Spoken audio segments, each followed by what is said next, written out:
దాంట్లో సవరణ చేయడం జరిగింది. అంటే వార్డు వారీగా విభజన చేయడం జరిగింది. ఎవరు ఏ వార్డులో చూస్తారు, మొత్తం టోటల్ ఓటర్లపై ఆ వార్డు ఎన్ని వార్డ్స్ ఉంటే అన్ని వార్డ్స్ మనం భావించినట్లయితే ప్రతి వార్డుకి ఎంతమంది అనేది ఆ విధంగా విభజన చేయడం జరిగింది. అంతేకాకుండా మనం ఒక ఫ్యామిలీ అక్కడ బ్రేక్ అవుతుంది అనుకోండి, ఒక వార్డు లాస్ట్లో బ్రేక్ అవుతున్నప్పుడు ఆ ఫ్యామిలీకి సంబంధించినటువంటి ఓట్స్ అందరినీ కూడా అయితే ఫస్ట్ వార్డు కానీ లేదా సెకండ్ వార్డు వాళ్ళందరినీ కూడా ఒకే వార్డుకి వచ్చే విధంగా మనం ఆ విధంగా మ్యాపింగ్ చేయడం జరిగింది. మెట్రిక్ స్టేట్మెంట్ తీసి ఆన్లైన్లో కూడా నమోదు చేయడం జరిగింది. వార్డు వారీగా మనం కొత్త లిస్టు తయారు చేసేసి ఎన్నికల కమిషన్ ఇచ్చినటువంటి షెడ్యూల్ ప్రకారంగా 11వ తేదీ సెప్టెంబర్ 11వ తేదీన మనం అన్ని గ్రామ పంచాయతీలలో కూడా డిస్ప్లే చేయడం జరిగింది. అదేవిధంగా మండల పరిషత్ కార్యాలయం చేసాము, జిల్లా దీంట్లో పుస్తకం చేయడం జరిగింది.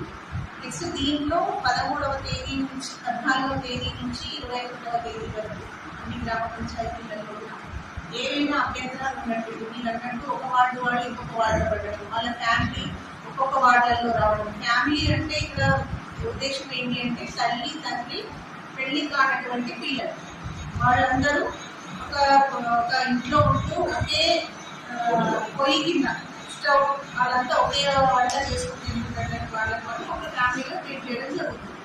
సో మ్యారీడ్ అయినటువంటి పిల్లల్ని మనం వేరే ఫ్యామిలీగా ట్రీట్ చేయడం జరుగుతుంది అండి.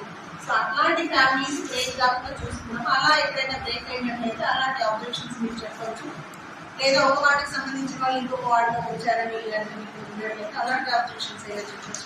ఇందులో ఇంకే ఇతర ఆబ్జెక్షన్స్ ఉన్నా కూడా మనం 14వ తేదీ నుంచి 21వ తేదీ వరకు మీకు రాతపూర్వకంగా రాసి ఇవ్వాల్సి ఉంటుంది. ఇచ్చినట్టయితే మనం వాటి ప్రాథమిక విచారణ జరిగి వాటిని తిరిగి నమోదు చేయడానికి మన దగ్గర నుంచి పర్మిషన్ తీసుకుని అవుట్ బ్యాంక్ తెప్పించుకొని మళ్ళీ మన సిస్టమ్లో అప్లోడ్ చేయడం జరుగుతుంది. సో ఇది 21వ తేదీ వరకు. దానిలో భాగంగా మండల పరిషత్లో 19వ తేదీన అన్ని పార్టీస్తో మీటింగ్ కండక్ట్ చేయడం చెప్తారు. సో అందుకే మీ అందరూ కూడా ఇంటిమేట్ చేయడం జరిగింది. నేను ఈ గ్రామ పంచాయతీలలో ఓటర్ ఇస్తాను, ఇన్ని చోట్ల అవైలబుల్ ఉంటాయండి.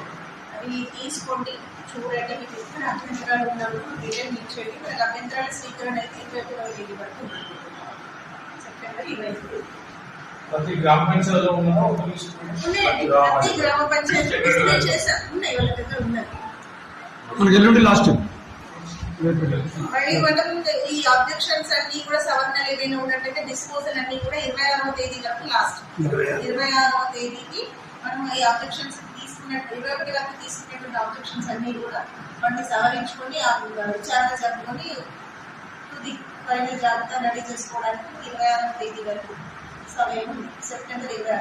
ఫైనల్ పబ్లికేషన్ చేసేది మాత్రం 28వ తేదీ సెప్టెంబర్ 28వ తేదీ నాడు తుది ఓటర్ల జాబితా డిస్ప్లే చేయడం జరుగుతుంది. ఇందులో మనం డెత్తులను మాత్రం ముట్టుకోవడానికి లేదండి, అవన్నీ కూడా రెవెన్యూ వాళ్ళ దగ్గర నుంచి వస్తాయి.